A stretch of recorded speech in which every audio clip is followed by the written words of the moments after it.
राजा परीक्षित को श्रीमद् भागवत पुराण की कथा का रसपान कराते हुए श्री सुखदेव जी महाराज कहने लगे, हे परीक्षित, अक्रूर जी जब हस्तिनापुर पहुँचे तो वहाँ शोभायमान हो रहे पुष्प उद्यान, फलों से लदे बगीचे, मंदिर, बावड़ी आदि देखकर अत्यंत प्रसन्न हुए।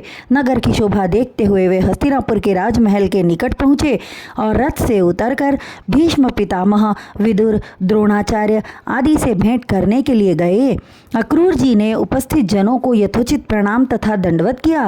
राजमद अभिमान में डूबा हुआ दुर्योधन इन्हें आसन प्रदान करने के उपरांत गर्वयुक्त स्वर में श्री कृष्ण एवं अन्य सम्मानित मथुरा व्यक्तियों का मखौल उड़ाने के उद्देश्य से हंसकर कहने लगा, हे अक्रूर, तुम बहुत दूर से चलकर आए हो, अतः तुम थक गए होगे।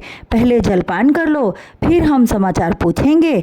वैसे मेरा मन यह कह रहा है कि जब से अपने पुत्र कंस को श्री कृष्ण द्वारा मरवाकर उग्रसेन राज सिंहासन पर बैठे, तब से सुधि नहीं लेते। दुर्योधन के कटु वचनों को सुनकर अक्रूर जी चुपचाप उठे और महात्मा विदुर को अपने संग लेकर पांडुपुत्र युधिष्ठिर के घर चले गए। वहां पहुंचकर उन्होंने भगवान श्री कृष्ण की बुआ कुंती के चरणों में अपना मस्तक रख दिया और प्रभु श्री कृष्ण ने अक्रूर जी को जो वस्तुएं अपनी बुआ के लिए भेजा था वह सब उन्होंने उनके सन्मुख रख दिया। अक्रूर जी का आदर सत्कार करती हुई कुंती अपने मन की पीड़ा को छिपाती हुई श्री कृष्ण, वसुदेव, देवकी एवं उग्रसेन जी की कुशल क्षेम पूछने लगी। किंतु हे राजन, अक्रूर जी से कुंती की उदासी छिपी न रही। कुंती के मन की व्यथा का अनुमान करके कहने लगे, हे कुंती, जो जन्म लेता है उसकी मृत्यु निश्चित है, क्योंकि यह मृत्यु लोक है। कहावत है कि आया है सो जाएगा, राजा रंक फकीर। इसलिए महाराज पांडु की मृत्यु का शोक तुम न करो। इस भूलोक पर किसी को भी अमृत नहीं प्राप्त है, मैं, तुम या कोई भी हो। अक्रूर जी के इस प्रकार समझाने पर कुंती ने धीरज धारण किया और लगातार बह रहे आंसुओं को आंचल से पोंछ कर कहने लगी, हे अक्रूर जी, आपने हस्तिनापुर आकर हम पर बड़ा उपकार किया है। मेरे माता पिता, भाई बहन तथा देवकी भाभी कुशल पूर्वक तो हैं। फिर स्वयं कहने लगी, भला वे कुशल से क्यों नहीं रहेंगे? जिनके रक्षक स्वयं श्री कृष्ण जी और बलराम हैं, उन्हें क्या कष्ट हो सकता है? कष्ट तो मैं अपने पुत्रों सहित झेल रही हूँ, क्योंकि जब से उनका पांडु स्वर्गवास हुआ तब से दुर्योधन हमारे पुत्रों को अधिक दुख देने लगा है। उसने भीमसेन को लड्डू में विष मिलाकर दे दिया था। मेरे पुत्रों के बल, पौरुष और वीरता को देखकर धृतराष्ट्र, दुर्योधन आदि द्वेष की भावना रखते हैं। हे अक्रूर जी, क्या कभी श्री कृष्णचंद्र अपनी बुआ और अपने फुफेरे भाइयों को भी याद करते हैं? भगवान की कृपा से अब तक मेरे पुत्र जीवित बचे हुए हैं। इस तरह के वचनों का उच्चारण करती हुई कुंती फूट फूट कर रोने लगी। बहुत देर तक रो लेने के से उसका हृदय कुछ शांत हुआ। तब वह पुनः कहने लगी, हे अक्रूर जी, पृथ्वी का भार पापियों के पाप व अत्याचार से बढ़ता जा रहा था। उसी भार को उतारने हेतु श्री कृष्ण जी ने अवतार लिया है। ब्रज में उन्होंने बाल लीला करते हुए अनेक बलशाली दैत्यों को मार डाला। वह सब मैं सुन चुकी हूँ। अब तक मैं अपने को संरक्षकहीन समझती थी, किंतु तुम्हें आया देखकर मुझे यह विश्वास हो गया है कि उन्हें मेरी याद अवश्य आती है, अन्यथा मेरी सुध लेने के लिए तुम्हें क्यों भेजते? हे अक्रूर जी, कंस को मारकर उन्होंने मथुरा में धर्म की पुनः स्थापना करते हुए उग्रसेन महाराज को पुनः राजा बनाया।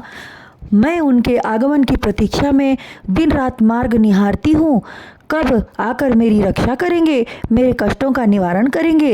हे राजन, कुंती के अधीर होने का कारण जानकर अक्रूर जी उन्हें समझान बुझाकर शांत किए और विदुर को साथ लेकर धृतराष्ट्र के पास गए। धृतराष्ट्र ने अक्रूर जी का सम्मान किया तथा यथोचित आसन प्रदान किया। तत्पश्चात उनके आगमन का कारण जानना चाहा। तब विदुर जी बोले, हे धृतराष्ट्र, पांडु तुम्हारे भाई थे। उनके परलोक सिधारने के पश्चात तुम्हें राज्य सिंहासन का अधिकार प्राप्त हुआ। आप कुरुवंशियों में श्रेष्ठ हैं। आपको कोई ऐसा कार्य नहीं करना चाहिए जिससे पांडु पुत्रों को कोई कष्ट हो, और जब वे गद्दी पर बैठने योग्य हो जावें तब न्यायपूर्वक उनका राज्य वापस कर दीजिए। यही न्याय होगा। और धर्म नीति भी आपको अपने तथा पांडु पुत्रों में किसी को दुख देंगे तो संसार में आपकी निंदा होगी तथा आपको नरक में जाना होगा। फिर तुम जैसा ज्ञानी पुरुष लालच करे वह भी ऐसी वस्तु की जो स्थिर नहीं रहती। धन संपत्ति वैभव कभी अस्थायी नहीं रहती है। प्राणी की मृत्यु होते ही सब कुछ यहीं छूट जाता है। जिस स्त्री पुत्र आदि के लिए वह पाप करता है, वे भी उस प्राणी के पाप में भागीदार नहीं होते। जो पाप करता है, दंड भी उसी को भोगना होता है। धर्म अधर्म ही प्राणी के साथ जाता है। तब धृतराष्ट्र ने हाथ पकड़कर अक्रूर जी को अपने निकट बैठाते हुए कहा, हे अक्रूर जी, आप विद्वान एवं महात्मा हैं। आपकी बातें मुझे अत्यंत भली लग रही हैं। तुम्हारी बातें मरने वाले के लिए अमृत के समान हैं, परंतु मैं क्या करूं? दुर्योधन मेरा पुत्र है। प्रथम तो वे मेरा कहना नहीं मानते, फिर कुछ पुत्र प्रेम के कारण मैं उससे कठोर बर्ताव नहीं कर पाता। हे अक्रूर जी, जो होना होगा सो होगा ही, क्योंकि प्राणी के चाहने से कुछ नहीं होता। सब कुछ भगवान श्री नारायण की इच्छा पर निहित है। उनकी माया को जब ब्रह्मा शिव जी आदि नहीं जान सके, तो हम सांसारी प्राणियों की क्या औकात। हरि इच्छा बलवान होती है। हे अक्रूर जी, तुम जाकर श्री कृष्णचंद्र को मेरा दंडवत कहना। हे राजा परीक्षित, जब अक्रूर जी के समझाने पर भी धृतराष्ट्र को ज्ञान नहीं हुआ, तो वे कुंती के पास चले आए और उन्हें भली भांति समझा बुझाकर वहां से विदा लेकर मथुरा के लिए प्रस्थान किए।